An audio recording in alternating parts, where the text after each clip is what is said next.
Hello there, everybody. This is King Mac, your friendly hamburger pal. Welcome to this feature presentation on YouTube. Be sure to enjoy a hot, fresh cheeseburger along with some delicious golden French fries, a tasty milkshake, and a nice soft drink.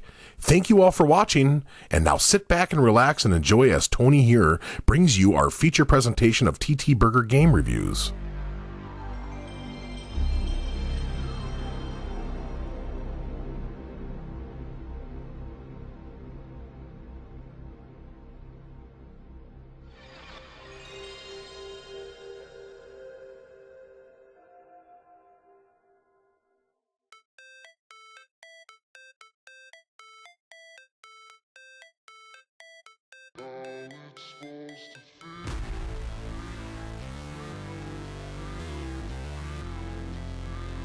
Hey everybody, welcome back.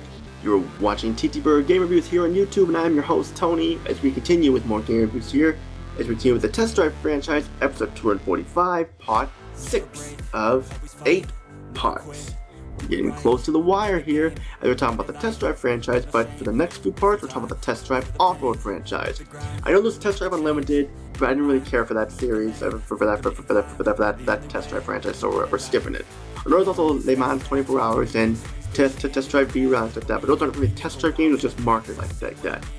Before we get started, I want to give a shout out to Freegreen HD and Sub-Zero MNX for King Mac, along with Set Hyperlamnia, Brigos for Stateside, Megs, and Black Healer, along with Homie RJ, The Sensational Gent, Phantom Gaming, Entertainment, Ogojira, and more. And if I missed you as a shout out, I do apologize there.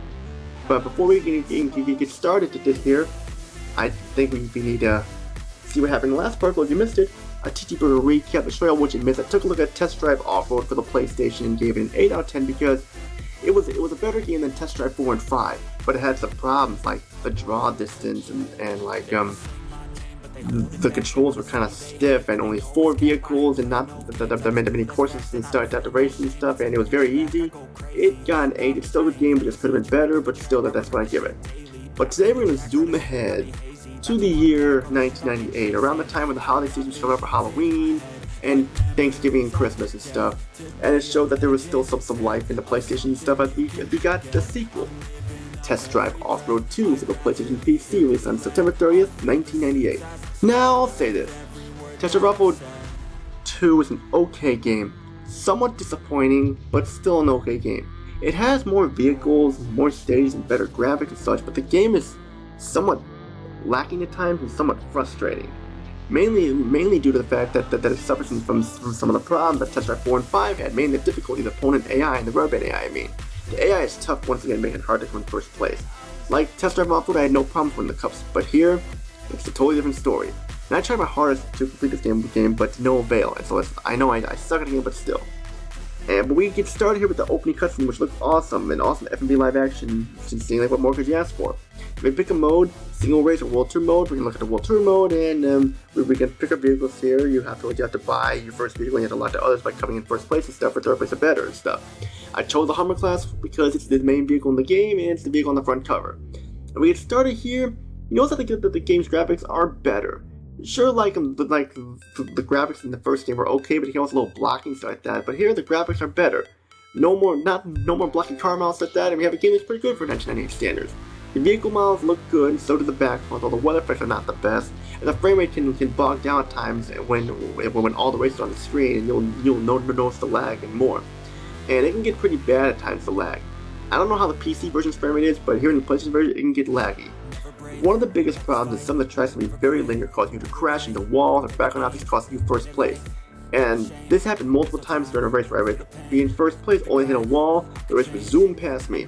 Sometimes you will hit bumps or ramps and you're flying in the air, and it slows your speed down to where you'll be stuck in last place.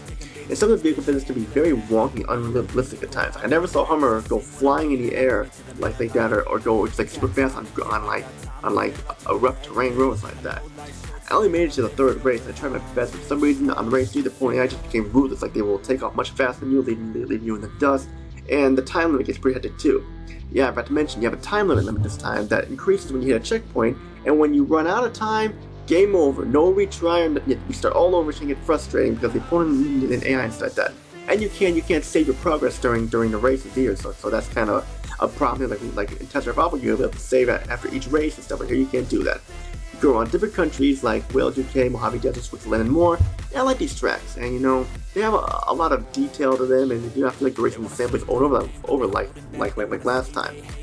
I just wish that the AI was not so rubber band. The sound is awesome. Kick-ass rock from bands like Gravity Kills, Seven Dust, and Fear Factory, all kick-ass bands, mainly Gravity Kills and stuff. It's one of my favorite rock bands of all time. All the music is kick-ass, especially the rock tunes and instrumental ones as well. Only problem is that there's not really much commentary and stuff like that. Bob Fitzgerald, he was awesome, and he got a little annoying, but he was awesome. He was added character to Test Drive Off-Road. But here it's just you have just some random out saying, "Off-roaders, start your engines, go! You won first place," like that. It's just kind of lacking there. You have tons more vehicles ranging from Hummers, trucks, Fords, Jeeps, Chevrolets, and more, but you'll have to unlock them by winning races to get more cars and stuff, and some of the races, like I said, are tough due to the AI. And you have to do at least place third or better to advance, and that's going to be kind of a little tough there. It's not a bad game, it's somewhat disappointing. There are only 2 modes, and once you unlock all the vehicles, that's it. You can play a game with another vehicle, but that's all this game has to offer. Compared to Test Drive Off-Road, it does improve on some aspects, but also deproves on other aspects as well. I know I mentioned in the beginning that this game was somewhat disappointing, but an okay game. It's not a horrible game, just okay, just somewhat disappointing, which I mean is all. Final thoughts, there is still some fun to be had here, but Test Drive Off-Road 1 was a little bit better in aspects, but it does make up for it because it has more cars and tracks like that and stuff. So I guess it can still be considered okay, decent, average at best. I give Test Drive Off-Road 2 a 6.5 out of 10 because of the problems I have with it, but still, there is still some fun to be had there, so don't pass it up.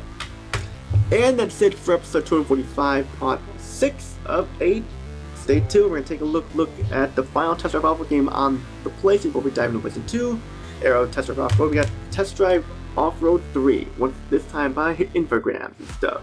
How does this game fare? You drive a mighty Hummer, 27 licensed vehicles, and 2-player switch screen with 11 real-world tracks like that, and just incredible 3D graphics and stuff and more. How does this game fare? And of course, that's great songs featured by Blink-182, Eve 6, Girls Against Boys, Incubus, and Diesel Boy. So how could you go wrong there?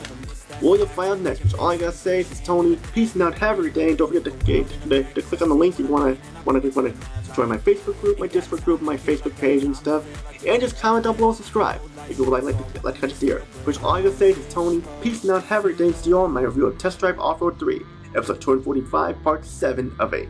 Take care, everybody.